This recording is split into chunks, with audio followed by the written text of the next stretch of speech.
started. I believe we're live on Facebook as well. It's on Nondoc's page, NONDOC Media, so facebook.com/Nondoc Media. Feel free to share that or send that link around and get more people to be able to see this tonight. Thank you for being here.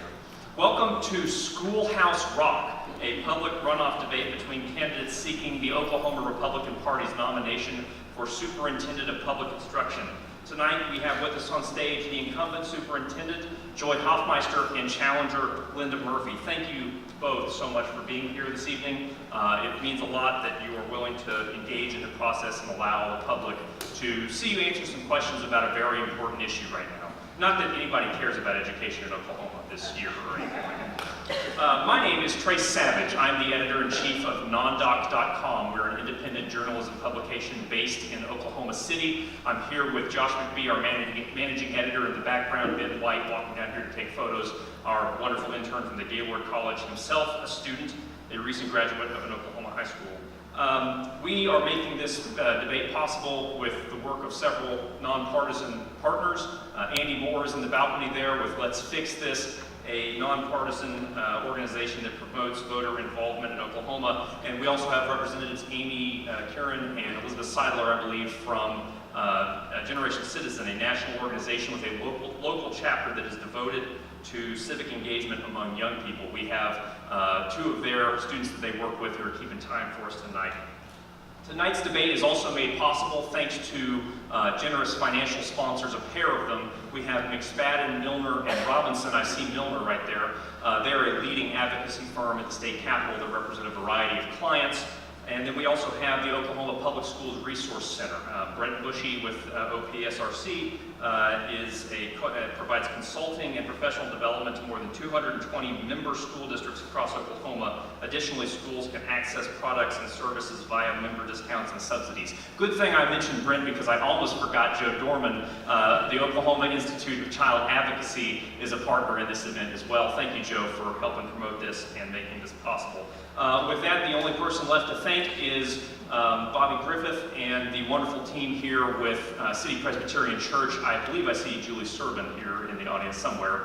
Yes, hi. Thank you so much for the use of this beautiful facility that has really come back to life in a great part of Oklahoma City. Before we start, let's also mention that Democrat John Cox and Independent Larry Huff will appear on the November general election ballot for this office. But right now, we're between the two candidates seeking the GOP nomination. The election, we're going to be done with runoffs when? Tuesday. I think everybody is excited about opening statement and your closing statement. At that point, you'll see the timekeepers we have holding up their signs. Let's meet the journalists who are on stage with us tonight. They've done a series of these debates with us to help encourage public dialogue, public discussion of our statewide candidates. Aaron Drillbeck is a political reporter with KWTV News 9. Occasionally he gets sent to cover a fire against his will, but he covers the Capitol with me and Claire and other people at the state Capitol, does a great job. Claire Donnelly is with KGOU. She used to be she's a morning host and a reporter with KGOU here in Oklahoma City. She previously worked for the city desk in WBEZ Chicago. She has a master's degree in journalism from Northwestern University. That's a long debate. I messed a couple things up, but let's get started. It's the end of a long week. We flipped that coin, and Ms. Murphy, you've got 2 minutes to introduce us to your candidacy. I'm Linda Murphy. I'm a 30-year certified teacher from Oklahoma, certified in the state of Oklahoma, and taught in public schools in Oklahoma, in Caddo County and Osage County. I worked in the area of special needs students and students who had visually related learning problems in a private clinical setting for about 10 years as well. I represented a foundation out of California. At the same time, I directed the vision therapy clinic and represented them in research and education around the United States, speaking to doctors, vision therapists, and teachers all over the U.S. We did about 200 in-service training seminars for teachers at that time in the state of Oklahoma to help them pick up the visual learning problems of students. So I've always worked in the area of vision and learning and education, and my certification has been very important to me. So I'm very concerned about the fact that we have over 30,000 teachers in the state that are not working with students in the public schools right now. And that is because they are concerned about some issues that we'll be discussing. They are not just concerned about teacher pay. In fact, the veteran teachers are more concerned about the control and regulation that's placed upon them in the classroom. So I oppose that. I have opposed that when I started running against Sandy Garrett in 1994. I got 49.5% of the vote at that time statewide, and the issue was outcomes-based education. That is a top-down control system. We got it again with Common Core, and unfortunately, we're still on that track. But I'll be talking about that. Thank you. Thank you, Ms. Murphy. Superintendent Hofmeister, you have 2 minutes. All right. Well, first of all, thank you so much for coming and spending a Friday night talking about education and participating in the voting process by being engaged and being a part of what is so important for our kids in education. And also for those who are watching at home, thank you for also joining us.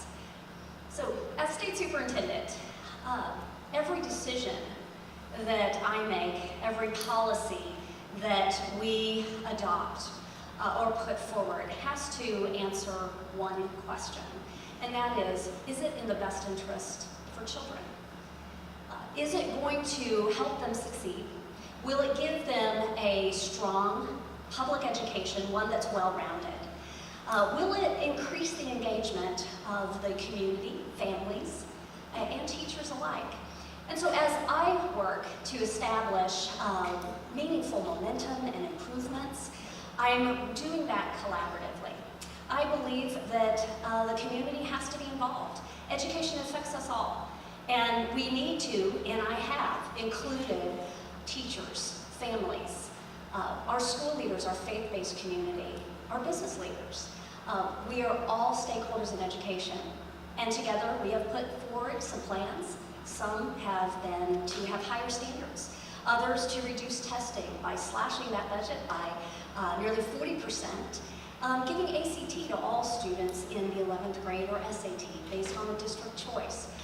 There is so much work that needs to be done, and teachers are at the center of that work. So the crippling teacher shortage is what we have set out to first make a priority, knowing kids need to have the best. They need to be trained, and I am grateful for all of you who stood with us supporting landmark legislation, the first step with competitive pay. Thank you so much. I do want to just note that when you do see the time's up, feel free to finish your thought. We're not going to yank the microphone away, so feel free to finish your thought. With that, let's go to the first round of questions in the category of the job. The State Superintendent of Education has a robust one, and we're going to turn it over to Aaron Grillbeck to ask the first question of Superintendent Hofmeister. Ms. Hofmeister, after 4 years in your current position as State Superintendent of Public Instruction, what do you believe is the most important responsibility of your job? So I think the most important responsibility is to be an advocate for those who have no voice, particularly. I know that it is also to think through the big picture of how do we make meaningful progress and achievement for Oklahoma school kids. And it starts with the teacher. Our teachers have walked out of Oklahoma classrooms, not in April, but they have been doing that for the past number of years because of limited resources, because they have had to make sacrifices that they could no longer make, and they want to remain in teaching. We are absolutely committed to ensuring that we have a well-rounded education, and this is part of the job to look at where are we, where do we want to go, and how will we build a collaborative plan, a comprehensive plan to get there, and then we've got to invest and fund it. Thank you very much. Go ahead, Aaron. Thanks. Ms. Murphy, you've sought the office now twice. What do you believe is the most important responsibility? Well, I think that the leadership at the State Department of Education is vitally important for education in the state, that we need to turn our system to a direction that will bring success. We have not seen that. For the last 2 years, we've had lower test scores. We're told that the standards are higher, and that is why. The standards are not academically higher, but they're different. They're a different form of thinking, a different form of questions, and they align, as Superintendent Cox said earlier today, they align with Common Core. That's what we have. We have nationalized testing that is benchmarked with NAEP, National Assessment of Education Progress, which comes directly from the Federal Department of Education. And I say we need to have our own testing, our own standards and testing, and we need to have control of that. Local control is the answer. We will get excellence when we turn that around. Ms. Hofmeister, I see you shaking your head. Well, that's just not accurate. We teach our children that we need to be accurate, and it's important that I set that more clearly for you. Common Core was repealed, and we wrote new academic standards, not at 23rd Lincoln, but with Oklahoma teachers and with Oklahoma stakeholders, and that has been vetted by a variety of different groups as required under state law. The tests that we give are aligned to our academic standards, and that is a fact. Ms. Murphy, would you like to reply to that? Yes, I would. The Brookings Institute has put out a white paper that's very clear that the NAEP test is not a test to use for proficiency, and that's how we are benchmarked. And our testing is coming back with a proficiency rating without information that teachers can use in the classroom. Ask some teachers in the public schools about that. Lower elementary and up through the 8th grade is what I'm referring to. Thank you very much. Ms. Murphy, real quick, I'm going to give you 15 seconds. The original question was what you think the most important role of the superintendent is. What would you I think thought that you is? were letting me rebut. No, I am, but I just want to know that also. Okay, the most important role is that you lead the state in a direction that will bring excellence in education. And to do that, the teachers have to be free to teach. Right now, on a survey, they were showing that 64 to 75% of them would return to the classroom if we get the regulations and the control off of them so they can make decisions. Thank you very much. Claire, you have the next question, I believe. Yes, so this is for Ms. Murphy. Education Week's 2018 annual state-by-state education report ranks Oklahoma 46th among 50 states and the District of Columbia with an overall grade of D+. The state's school finance rating is a D, and the K-12 Achievement Index also yields Oklahoma with a D. What are the biggest factors holding Oklahoma back in terms of common education? Well, once again, I don't think we can get away from the fact that it's the teacher in the classroom that makes the difference. And we can't go into a total technology-delivered system and expect that we're going to get students improving, especially in lower elementary. They need a lot of teacher involvement. We've got high class sizes. We need to reduce those in the elementary level. And we know that that is a problem that needs to be funded. We need to make sure that we make an inviting environment for teachers not only to stay in the classroom, but for new teachers to come into the classroom. We have to have the teachers to change that. Same question to you, Ms. Hofmeister. What do you think, I'm sorry, do you want me to? Yeah. Okay, sorry. So what do you think are the biggest factors holding Oklahoma back in terms of common education? Without question, it is the crippling teacher shortage. This is something that we are now really feeling the full weight of the crisis we have been warning this state about for the last 3.5 years. I pray that we have hit rock bottom, yet this is a problem that has been addressed with a significant step forward with competitive pay, but that is just one step of many that need to occur. So in order to make certain that we are meeting the needs of kids, we first have to address the fact that people need to want to go into education. You know, I'm a teacher. I've always wanted to be a teacher.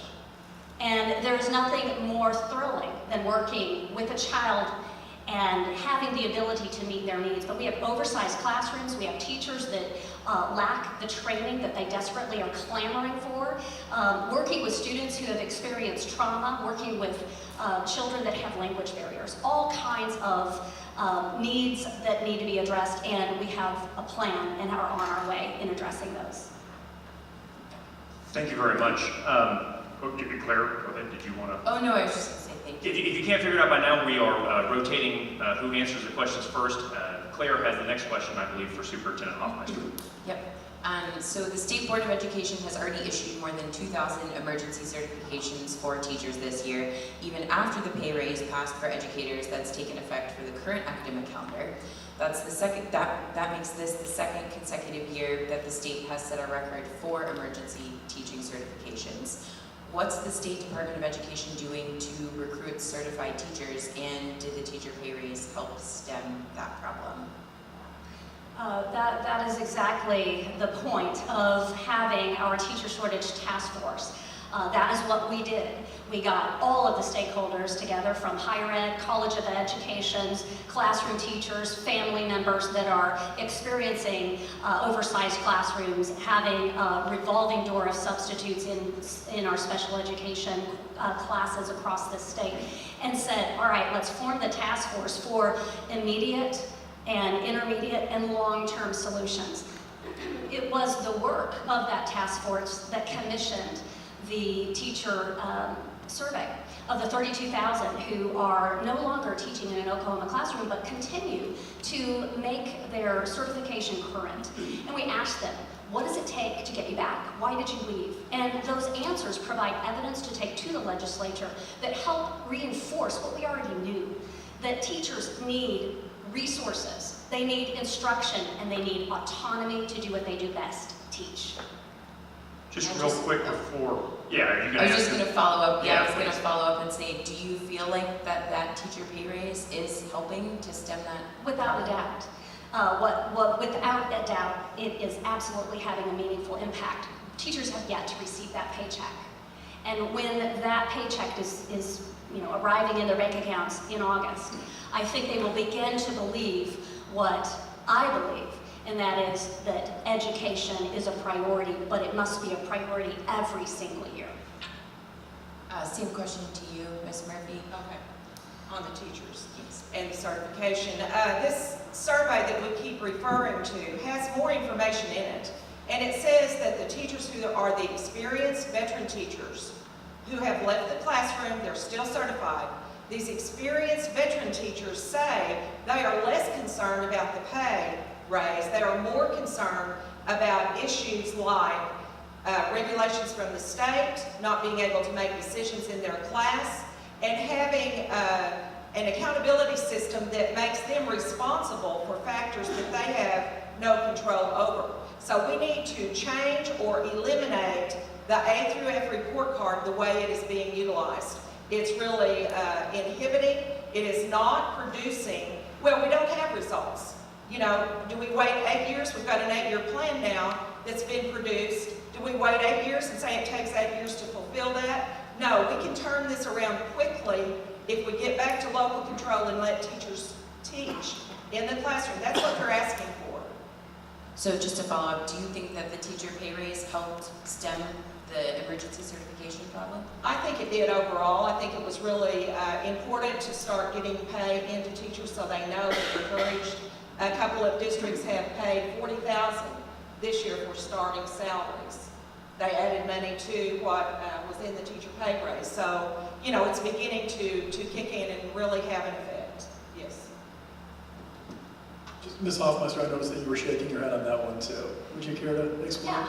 I take great pride in the fact that we led the charge to decouple any kind of TLE VAM, which is called value added measure, which was a broken, woefully unsuccessful experiment. We fought against it, and under my leadership, it was repealed in state law. Yes, that part was repealed, and I agreed with that, but we still have TLE going on in our public schools. And just last week, I believe it was, or recently, the superintendents had to send in a lengthy report. They have to follow a process out of the state. Once again, we're not letting the people on the local level make decisions about how to evaluate, how to teach. These are the issues that I hear all across the state. I'm a Republican, I'm in a Republican runoff, and I've been to Republican events all over the state, about 60, 65 of them. My opponent has been to maybe 3 that I'm aware of. This is the first time we've spoke together today, earlier today and now. But this issue is very important, and we need to get the regulations off of the teachers. All right, I want to address that because, again, the decisions that I make are not going to be partisan, And I'm going to go where there are people that need to have a conversation around education. I haven't crossed this state and visited party, county, little gatherings. I have had to make a choice.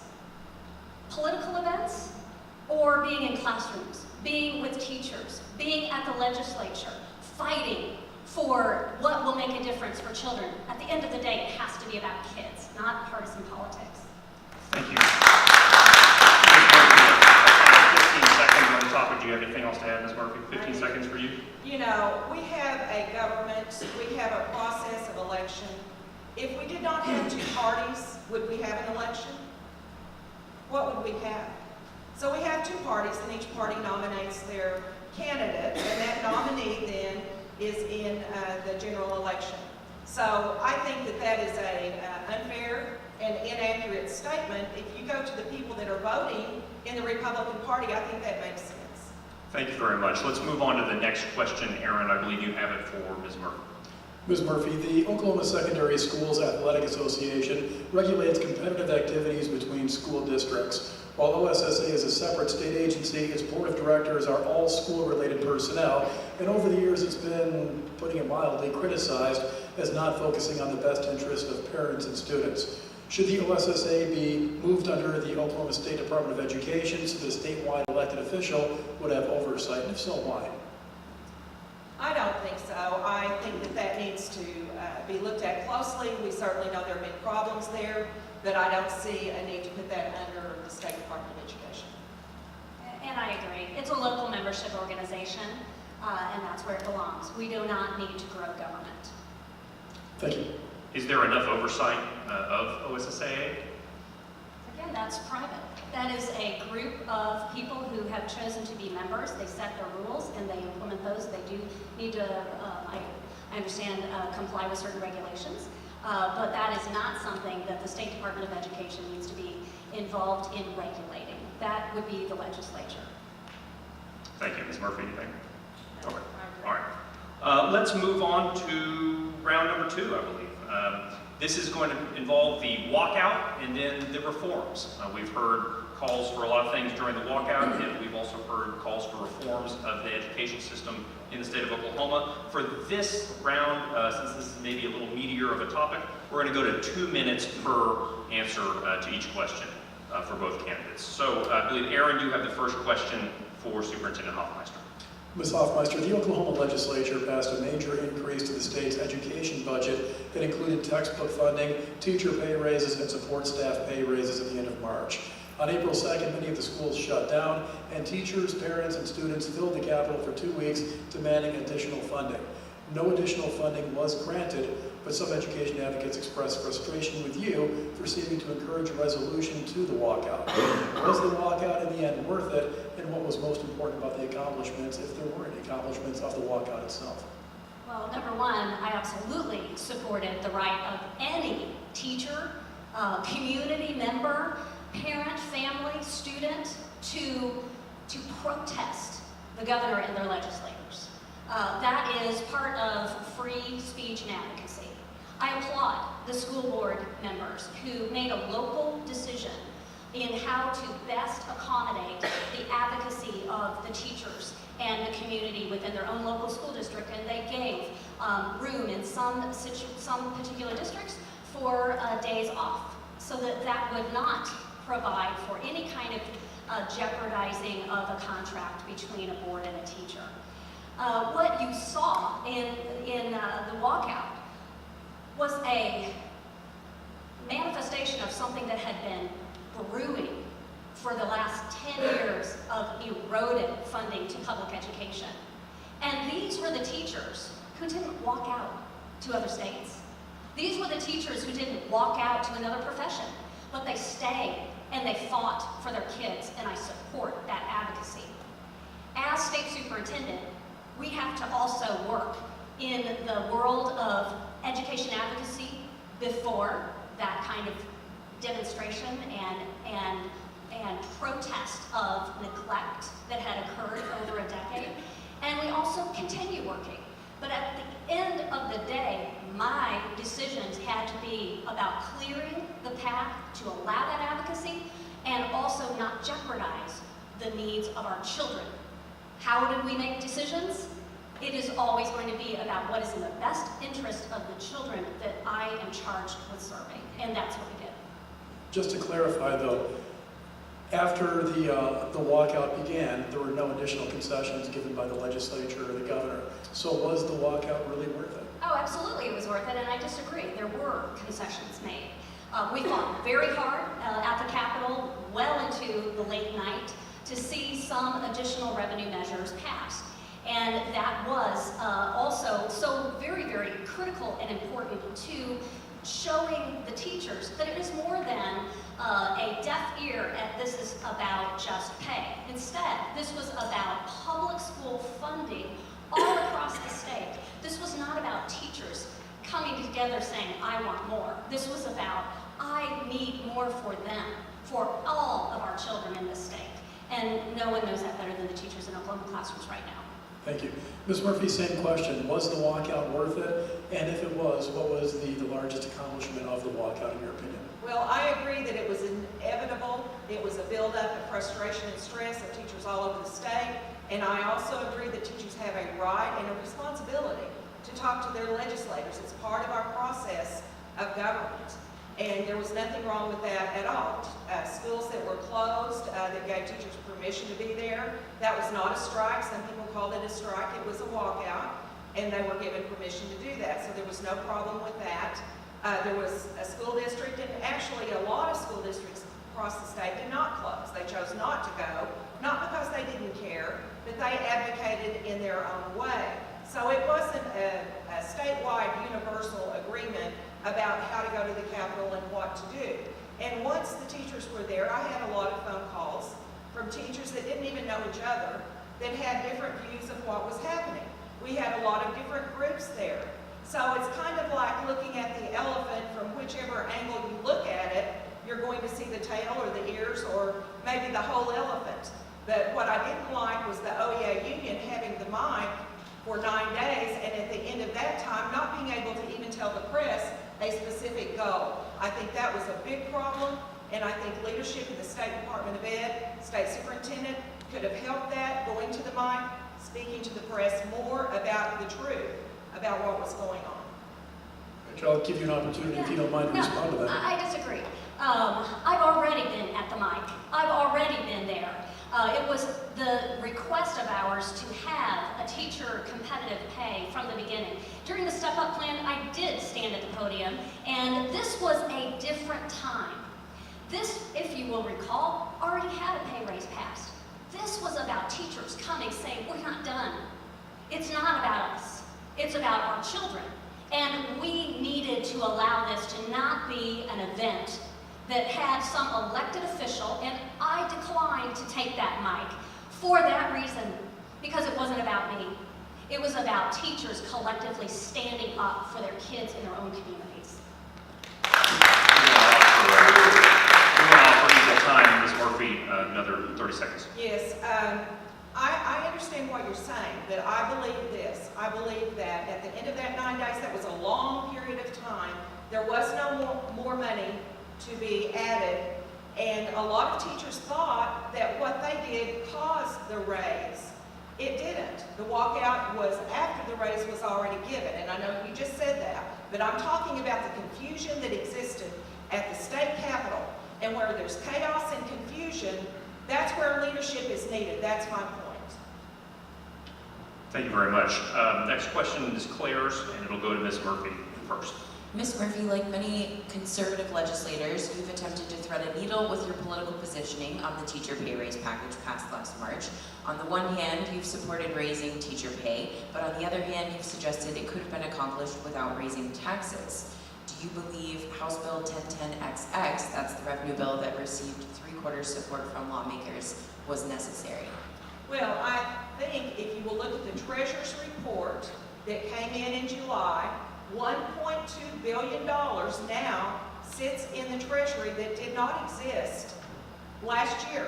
That money was coming in all along, and I think some of those legislators who had foresight knew the pay raise. So they passed the pay raise as a separate bill, and then they passed the tax bill. You know, you can't make other people see and understand what you know, but I'm just telling you from my experience being at the state capitol, I knew that money was coming in. You know, you can't undo what's done. I'm glad teachers have a pay raise. It's there, so that additional about $600 million, I believe, will be in the treasury as well. But the $1.2 billion would have been way more than enough to cover it. Ms. Hofmeister. Yeah, a chance to respond for you. So what part of we're in a crisis is hard to understand. I mean, we're living in the trenches. We have emergency certified teachers because there's no one certified even applying. And so districts are having to respond. In 2011-12 school year, 32 emergency certifications were requested. Last year, 1,975. Already in 3 months this year, we have exceeded 2,100. I asked the question, how many kids did that affect? Last year, 104,000 children did not have a teacher in the class that had been tested for the grade or subject they were teaching. They may be fine people, and we want to hang on to them, and we want to train them, and we want to support them. But that is shameful, and that can't wait. Do you believe that the tax bill was necessary? 100%. I do. Ms. Hofmeister, Oklahoma has more than 500 school districts, more than 500 school superintendents. Some districts have far fewer than 100 total students. It's not politically proper right now, or popular rather, to campaign on consolidating school districts, but do you believe that all of these districts with all those superintendents are resulting in efficient use of state education monies? So we have about 512 school districts, and then if you add some of the other arrangements with interlocal co-ops, it goes higher. I think we have too many school districts. I've said that for the last 4 or 5 years. But when you have a conversation about efficiency, I think that's very important that we talk about that. And we have utilized, promoted a way for our local school districts to tap into a fund that is an incentive for combining services. And we have actually seen that number grow. It's a small number, but it has actually doubled under my administration. We've also closed a school district that couldn't survive, all right? But it's going to take the legislature. If we're to do anything that would be around the conversation of consolidation. Here's what I think matters. And again, it's back to what's best for kids. So my question is, are children receiving a high-quality education in every school district? And that's how I think we are able to make decisions in local communities. I think people need good information to make good decisions. At the end of the day, I believe local school districts want the best for their kids, but they haven't had good, reliable, valid information. That is coming. And we are excited about a new day with accountability, one that is meaningful, one that measures growth, one that also goes far beyond test scores and works to ensure that our families, our communities have a way to support their schools, to perhaps pass initiatives to improve a particular aspect that is not yet well-rounded. And at all of this, at the center of it, it's going to have to be about student outcomes and providing for our children the very best we can give. Just to clarify though, I mean, our report card is still not a very positive one compared with other states. Are we getting as much bang for our buck as we should with 500 plus superintendents and school districts? So you're referring to a report card that I ran against. It was invalid, it was unreliable, and it was not something that anyone could actually find a meaning with. So that's been overhauled. That has been part of a change in federal law, one that I fought to have, one that should be about measuring both growth and a high bar, but we've got to be able to tell the stories of our schools in the context of the work in their communities. And so it is something that is coming and will be part of the rollout by the end of the year. Thank you. Ms. Murphy, 2 minutes to you, same question. Yes, I'm very concerned because of the testing that we have now. The new standards have been rewritten, after we repealed Common Core, but we have new standards that have been rewritten, and then now we have new testing, which comes in alignment with the National Assessment of Education Progress. That's the Federal Department of Education. That is not our own testing items that we select, and then we have an academic test with aligned testing. Teachers all over the state say these tests are not aligned with the standards that we have been given. Now, there are new methods, new ideas, new ways of thinking, new ways of processing that are being integrated into this. It's not just pure academics. I know it's important that students know how to think, but you're not going to get that from students by putting it in testing and in standards and forcing it from the top down. Good teachers know how to guide students and direct students in better thinking skills. Ms. Murphy, I apologize. I inadvertently poured gasoline on a testing fire. The question was, though, in terms of the 500 plus 512, I guess, different school districts that we have, should there be mandatory consolidation, forced consolidation? Well, I'll just say this. When we straighten out the good academic standards and have those in place, which some of the ones we have now are good, I don't have a problem with all of them. I think we can improve them. We're not testing history. There are things that are dropping from schools around the state that we need to really look at and make sure, just because we're not testing it doesn't mean it's not important. But that's the kind of system we have created, that has been created. So when the academic standards are in place and the testing truly aligns, then we can really measure where we are with student performance. Until then, what we have is a reset with failure for 2 years into a totally new system. And all of this is costly. These are changes being made that also cost money. With due respect, I don't think you answered the question in terms of... To consolidate. Okay, so as far as consolidating, then we can see which schools need to be consolidated. That's the point. The ones that are not performing well, I agree. If they're performing well, we don't want to close that school down unless there's an excessive amount of money, but that's a local decision sometimes because it's local money. If it's state money and it's not being utilized well, we can take care of that. But we need a system where we've got accountability that is fair and accurate and focused on academics for students, whether they're going into career tech or college. And I'm talking about the lower elementary up to 8th grade. They still need that academic foundation. Ms. Hofmeister, would you care to respond? Yeah, I do need to address an inaccuracy that continues to be stated, and I think it is rooted perhaps in a misunderstanding. I don't think that you would be purposefully trying to mislead. So here's how this works. The academic standards are written by Oklahoma educators. Then new assessments have to be written that test those particular standards. I don't understand the talk about some other tests, because in Oklahoma, we have 3rd through 8th grade. This is actually required under federal law.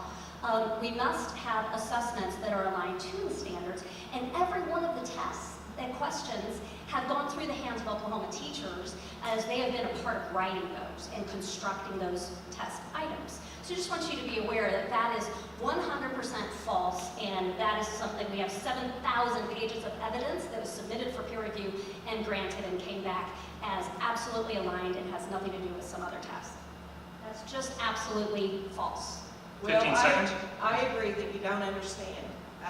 This is about a top-down control plan for education, and you think that couldn't happen. We've had it before, and we've gotten rid of it.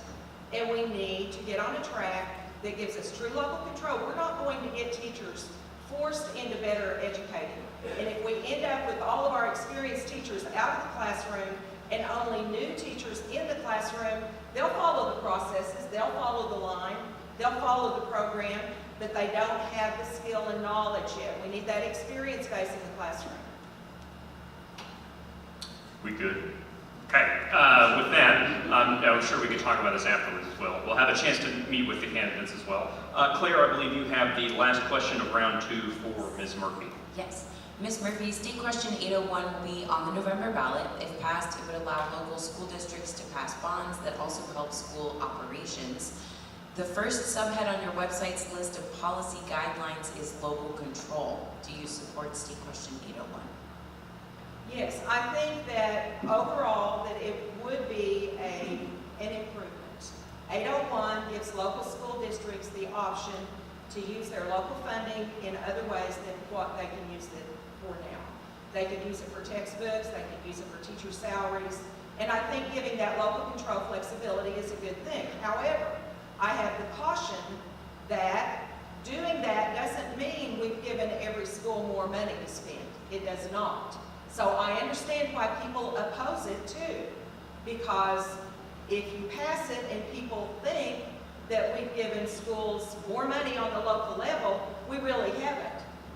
There are school districts that don't have much local money.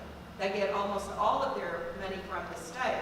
So that will not free money up for them. So I think we need to be careful. That's in November. I'm not fully decided.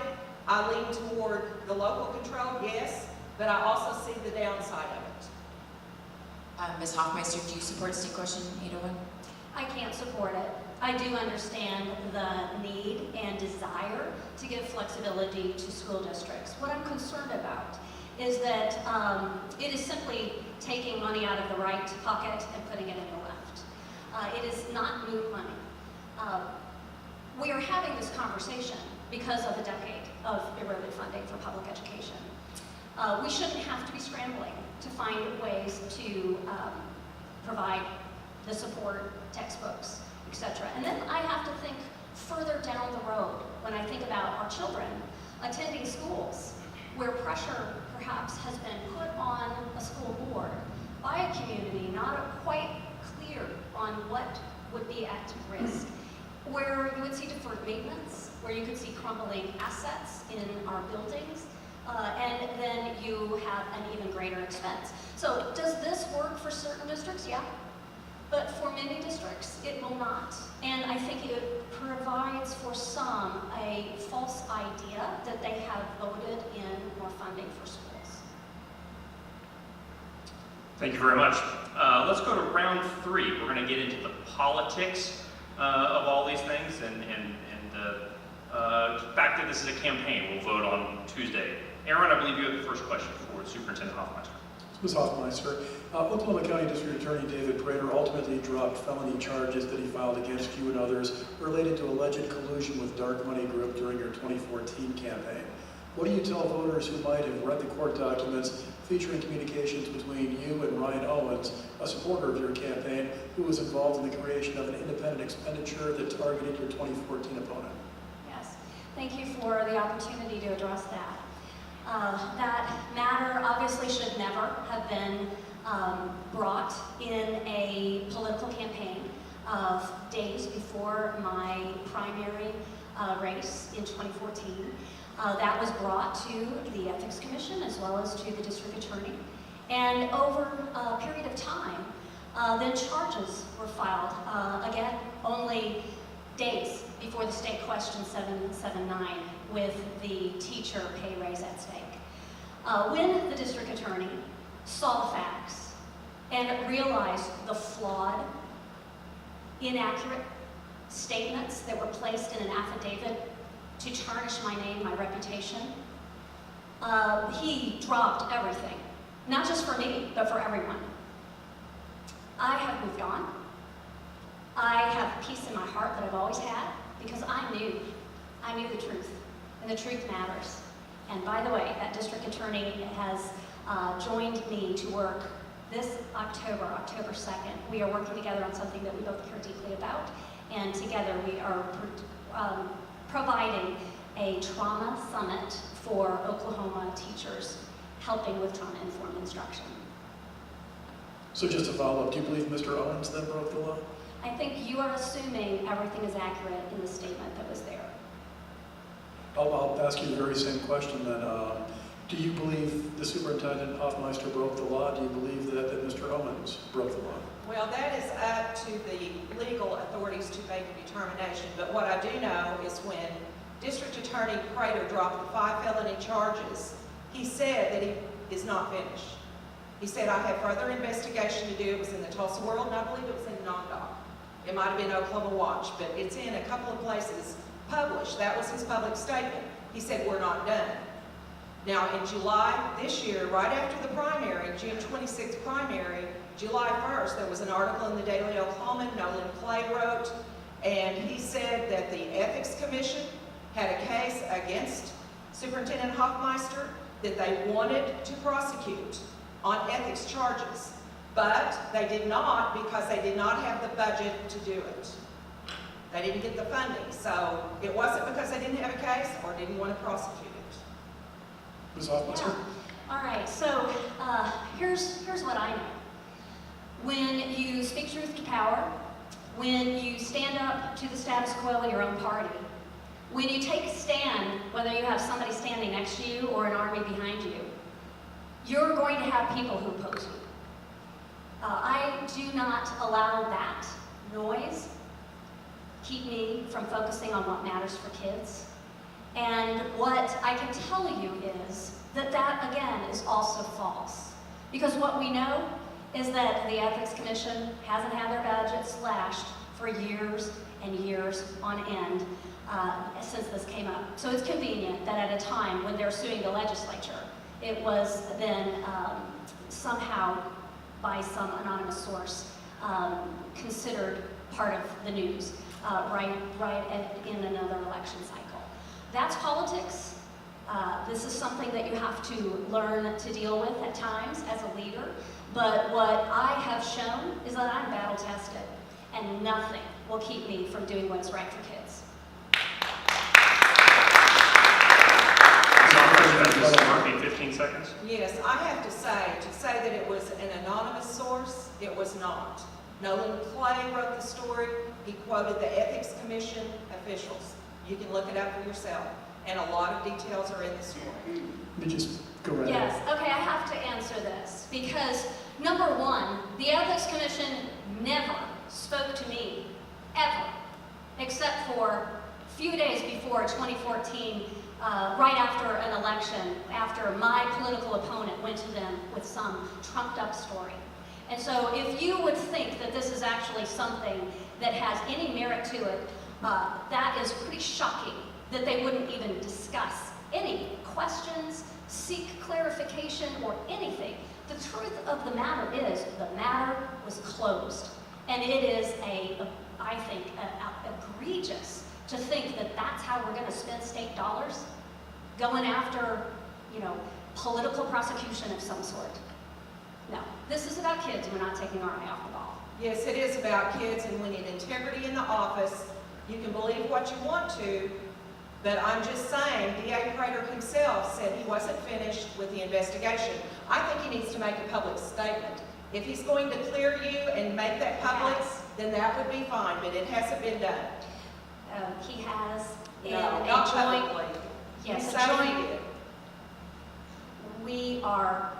he invited me to work together with him. That would be highly inappropriate if there was anything to this. He saw through the politics, and it is over. It should have ended long before. But what is important to voters is to know what I did. I didn't shrink back. I could have taken the easy way out. I could have resigned. I was offered that, and I said no. And then charges came months later. Thank you both. Thank you both. Let's go to the next question. Claire, you have Ms. Murphy. So a lot of your campaign materials lack specific plans or policy statements. What is the least popular policy that you believe is right for Oklahoma? I'm sorry, but you've said two things now about negative implications about my campaign and what I've said. I have a big website, lindamurphy.com. Go read for yourself. There's a whole page of policy. There are about 10 interviews with radio, lots of articles. There's a lot of information. So what is your specific question? What is the least popular policy that you believe is right for Oklahoma? The least popular policy I have? No, the least popular policy statewide. Oh, statewide. It's all the regulation. It's a top-down control, the loss of local control, which encompasses a lot of things. The TLE, the teacher leader evaluation, Evaluations of teachers, which is not working well. Yes, teachers need to be accountable, but we need to be accountable in our local districts, and then we need to produce results and be accountable for those results. And we can measure that with good testing and good standards alone. And then same question for you, Ms. Hofmeister. What do you think is the least popular policy in Oklahoma that you support? The least popular policy.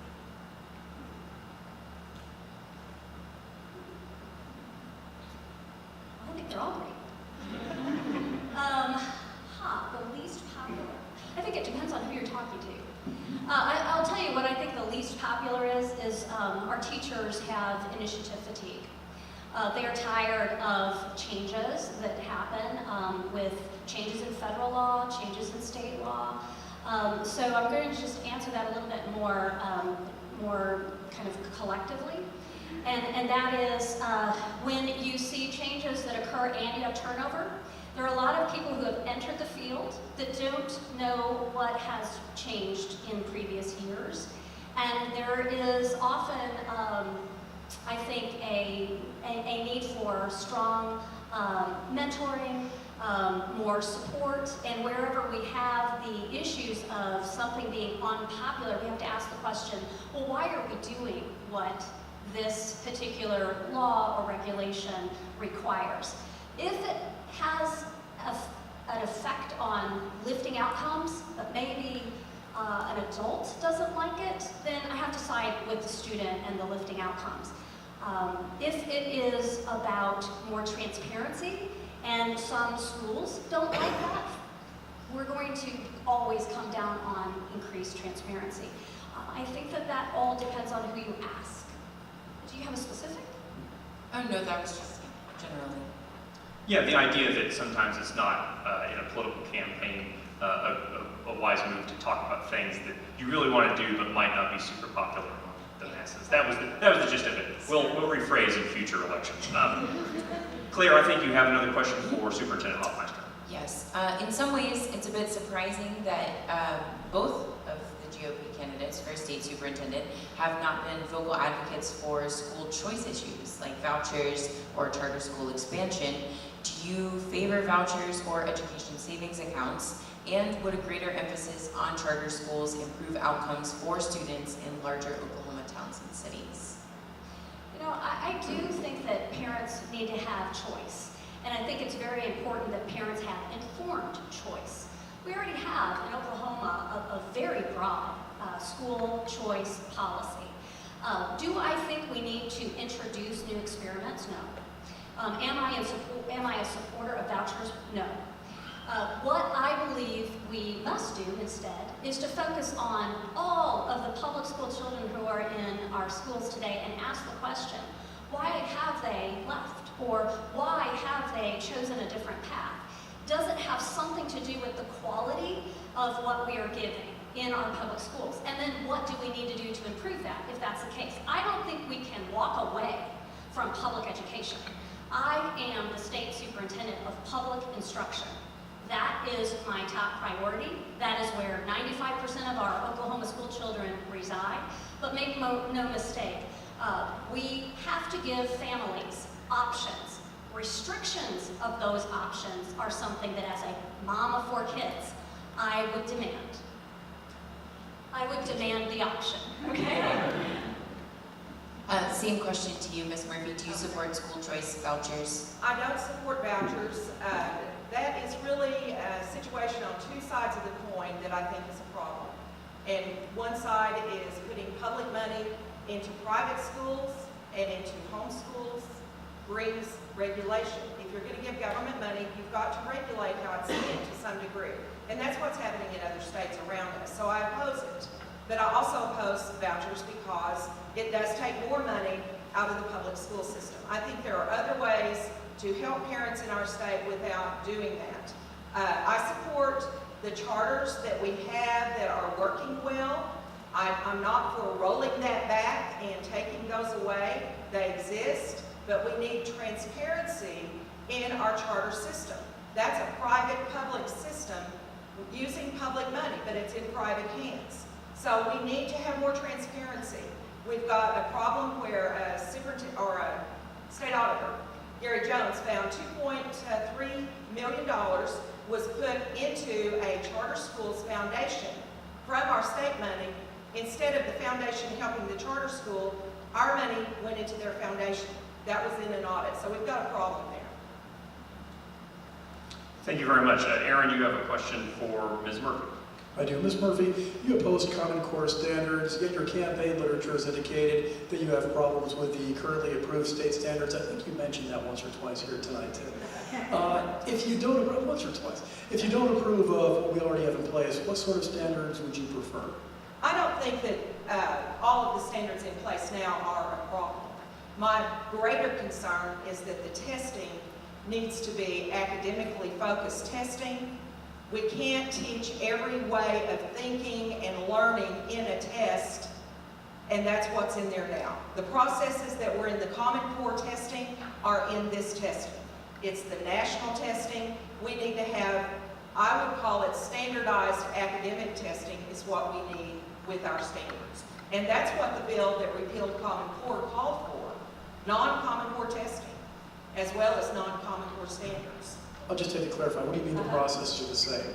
The process is spending long periods of time in processing math problems, and the writing test has long processes that the students go through in the test.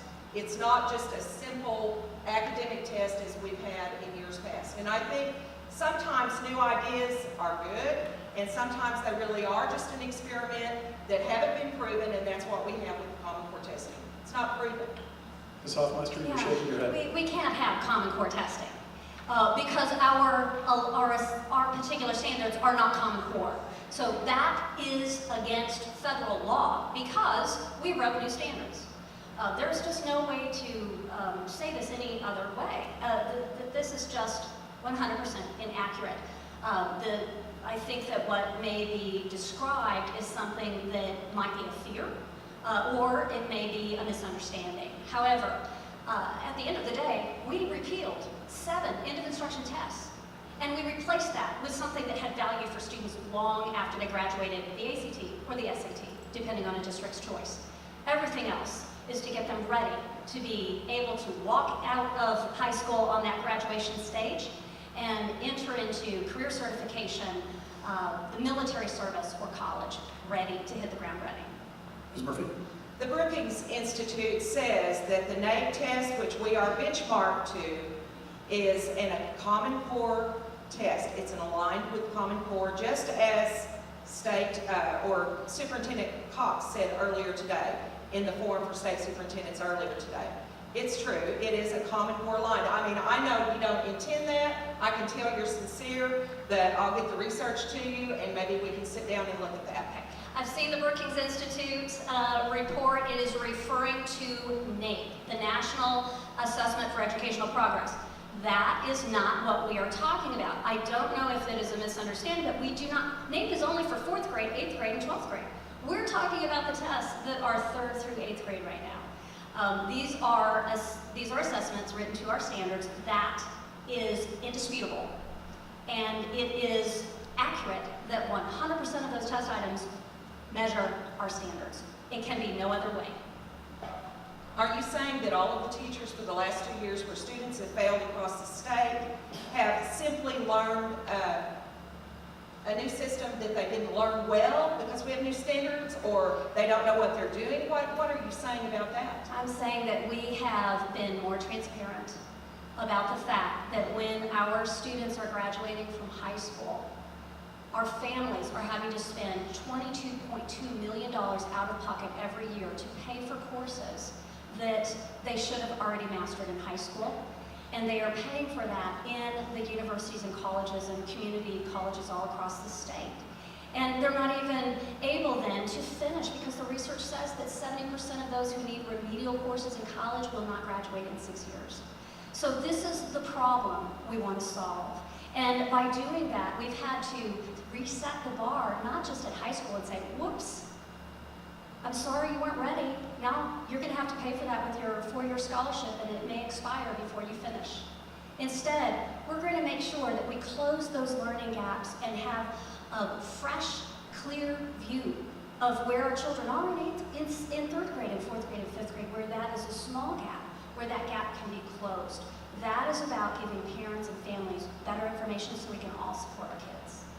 Ms. Murphy, 15 seconds. Well, I will just say this, if this was really the plan, if this was really the goal, if it was truly an academic test, we would be getting data back in the classroom to the teachers when they get the test results back. All they get is a rating for proficiency.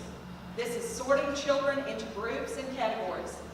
Yes, it is true. Superintendent You know, Hofmeister. you can talk with teachers in the classroom below the 8th grade and ask them about the testing. Good, would you? Yeah, I'd like- So we don't even, we use scale scores. We don't use what is being referred to, which is part of an old No Child Left Behind. The scale score is something very similar to, you recognize the scale of ACT. You know, it would be 1 to 36. So in Oklahoma, we have a new scale. That scale has a plumb line of where is that readiness to be on track for not needing remediation when you graduate. And I think that may, clearly that is either a misunderstanding, but it is not something that is based in truth or is honest. Thank you So very why do much. you use the words proficiency, advanced proficiency, below proficiency? That's what I'm referring to. I'm not making it up. Yeah, that's what it is. Okay, so you're referring to what are called performance labels. Final The word. performance band is simply unsatisfactory, well, it's below basic, proficient, and advanced. That is something that is part of federal law. Thank you very much. We could talk about that all day. Maybe we will afterwards. If you see me and Aaron gesturing back here, it's because he's going to ask this extra question that we have as something that happened in the last couple of days. I just want to applaud both of you for being so civil during that. That was very respectful for both of you, honestly. We can discuss. New York Times reported the U.S. Secretary of Education, Betsy Rose, and her administration are considering a policy change that would allow the use of federal education dollars to provide firearms and other weaponry for school districts. If that were allowed by the federal government, would you pursue such action? And I'll throw it to you first, if you don't mind, Ms. Hofmeister. Sure. So what the way I would answer that is those are dollars that are meant for school districts. It would have to be the school that is requesting that. That is news to us. We actually read that in a local media and had reporters call to ask if that was true. We are unaware of that being something that has been considered in a school district here in Oklahoma. However, we do have student safety as paramount for our administration and for our team. And there are already laws that protect our students and provide more of a local plan on how to achieve that. But bottom line, federal dollars would have to be requested, and that would be up to the U.S. Department of Education to set those parameters, which we would then need to use as a tool to measure if that's appropriate. Would you prefer not taking those monies and instead having individual school districts set those parameters? Oh, those monies are already, those are Title IV funds for safe and healthy schools. Those are already funds that are going to come to our state. Districts provide a plan and say this is how we want to spend those dollars. Every school district will receive a certain amount of money that is proportional to need within their school and school enrollment. So those dollars are not going away. All you're talking about is a conversation at the federal level on what they would allow as a permissible use of those funds. Ms. Murphy, same question, please. Right. I did read the article also, and it's grant money that already exists. So I do think that we should allow a local district to do that if it's approved on the federal level. If they want to do that, schools are arming teachers in certain situations, and other places they've got security guards. I think this is something we need to work out, and I'm not saying that the State Department of Ed couldn't have a role in policy. We can set policy and have a model policy out there, but I think that's a local decision to use that. What would that policy look like under your administration? Well, I've actually got friends who are very involved in law enforcement, and we talked about this quite a bit. I think that it's going to vary depending on the school, where it's located, how they work with their police force. There are schools that have already worked out their safety plans, and I think the worst thing we could do is come in and tell them it has to be this way when they've already got a system worked out. I think we just need to look at those and pick some of the best models for policy. That's the way I would do it. Ms. Hofmeister? Well, we would approach this the way we already do, which is to respect the local control of local school districts. I believe those closest to problems have the best hope of solving it. There is nothing more important than keeping our children safe, and the local community knows their building, they know their access to law enforcement, they know also how very important it is to have relationships built with children, where we know our children, where we can see any kind of red flag when we are talking about an internal threat that may come from a student. It's much more than a conversation about weapons. This is about a whole community working together to keep our children safe and healthy. Thank you both. Wonderful. I've got to pay our security guard in 5 minutes, so let's go to the closing statements here in the debate. Thank you guys so much for your comments so far. Ms. Murphy, you get 2 minutes to open your closing statement. That doesn't make sense, but you get 2 minutes for your closing statement, followed by Superintendent Hofmeister. Well, thank you for coming tonight. I know it's a very warm August evening. We've all got plenty to do in our lives without coming to meetings, but thank you very much. I think it's important. I appreciate NONDOC for providing a platform of discussion and bringing two candidates together so people can see the different views and where we are similar in some areas as well. But I do appreciate it. I am a teacher.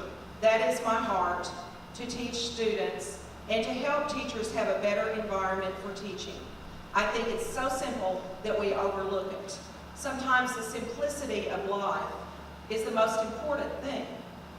And we add on a lot of things. We're hearing a lot about this with technology and, busyness and schedules.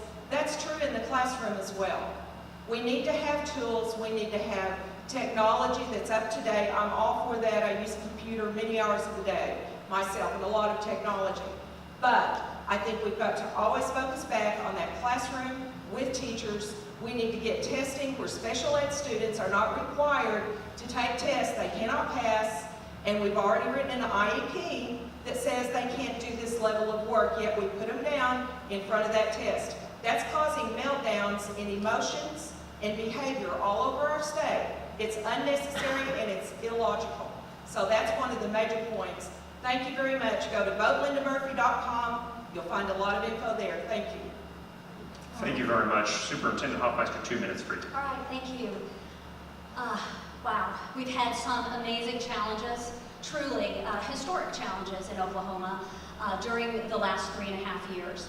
But because of the determination, because of the dedication of Oklahoma stakeholders, whether that be teachers or families, business owners on Main Street, higher education, career tech, our faith-based community, we have all had a time of coming together recognizing that education has two beneficiaries: the student being educated and everyone else.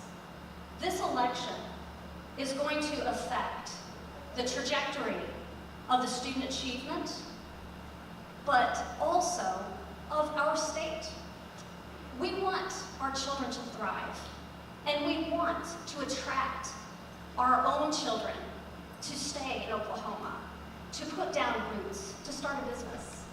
And we want them to have confidence that when they go to school, there'll be a teacher that's trained, well equipped, that they will have the resources that they need with textbooks, with a special education director, with a speech-language pathologist, with support personnel counselors. And all of that is a priority and has been a priority with me and the people who have all come together collectively in an education coalition that has been galvanized in the last 3.5 years. And we have momentum. We have momentum right now rolling that boulder up a hill. And we don't have the time and we don't have the risk that is in any way prudent to waste, because our kids can't wait, and because we don't get a do-over year for any 3rd grader or 4th grader or 5th grader. We got to get it right. I believe we are working in a way that will actually accomplish great things. We've just got to keep going and not allow the momentum to wane. We can do it. I'm committed. I'm a battle-tested champion of education and our kids, and I won't stop until all our kids have a strong, well-rounded public education. Thank you, and I ask for your vote on Tuesday, August the 28th, and if you're voting early tomorrow, okay? Thank you. Thank you very much. Let's give a round of applause